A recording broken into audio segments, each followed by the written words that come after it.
Hi guys, இதான் first time எங்கள் சேனலை பார்க்குறீங்க அப்படின்னா கண்டிப்பாக வந்து சப்ஸ்கிரைப் பண்ணிவிட்டு பாருங்கள். அப்போ தான் டெய்லி விலாக் வரும். இன்றைக்கி நான் விலாக் பார்க்கலாமா?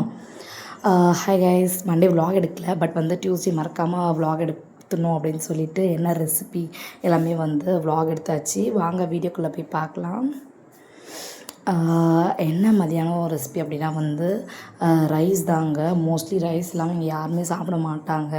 நான் ஏதாச்சும் காய்கறிலாம் அதிகமாக வச்சு சாப்பிட்ருவேன். பட் வந்து எங்கள் வீட்டில் எல்லாருமே வந்து நிறைய ரைஸ் சாப்பிடுவாங்க, ஒயிட் ரைஸு. அது கூட வந்து கொத்தவரங்காய் சொல்லுவாங்கள்ல, அந்த காய் வேர்க்கடலை வந்து அரைச்சி போட்டு வெங்காய தக்காளி வதக்கி செஞ்சுருக்கேன். யாருக்கெல்லாம் இது பிடிக்கும் அப்படின்னு சொல்லுங்கள். இது வந்து ரொம்ப ரொம்ப நல்லது.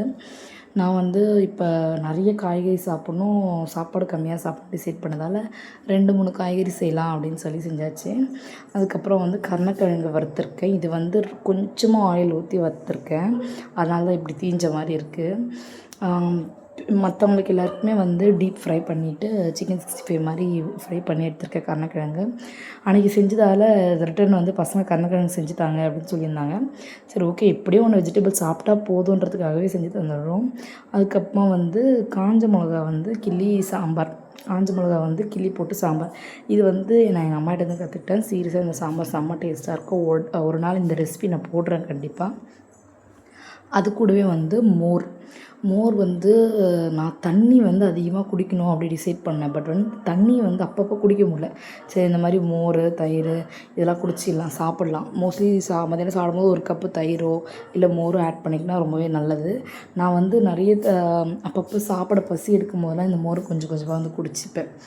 இந்த வந்து மத்தியான சமையல். அது இல்லாமல் வீட்டில் நம்ம என்னென்னலாம் வேலை பார்த்தோம் அப்படின்னா வந்து எனக்கு டியூஸ்டேன்றதால எல்லாத்தையுமே வந்து க்ளீன் பண்ணிவிட்டு கோலம்லாம் போட்டாச்சு. இது வந்து நம்ம வெளியே நிலவாசலுக்கு ஆப்போசிட்டில் ஒரு குட்டி மரம் மாதிரி கோவில் இருக்குல்ல, அங்கே தான் இன்றைக்கி வந்து அழகாக வந்து நல்ல டைம் இருந்தது. பசங்க ஸ்கூல் போய்ட்டுருந்தால க்ளீன் பண்ணிவிட்டு சாமி கும்பிட வந்து பூஜை ரூம் போயாச்சு. ஒரு 6:30க்கு மேலே தான் வந்து சாமி கும்பிடவே ஆரம்பித்தேன். ஏன்னா வந்து பூ வெத்தலை பாக்கெலாம் வாங்கிட்டு வந்து கொடுத்துட்ட பிறகு தான் வந்து சாமி கும்பிட ஆரம்பித்தேன்.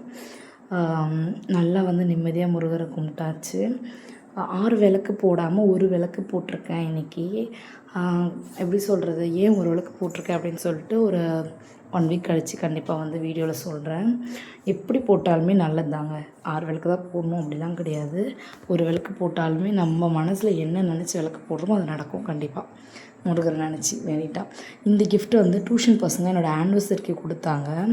இது டியூஷனில் தான் வச்சுருந்தோம், பட் பசங்க அடிக்கடிக்கு எடுத்துடுறாங்க என் பசங்க அப்படின்னு சொல்லிட்டு பூஜை ரூமில் எடுத்து வந்து வச்சாச்சு.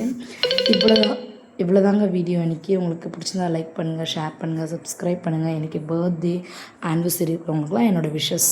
பாய்.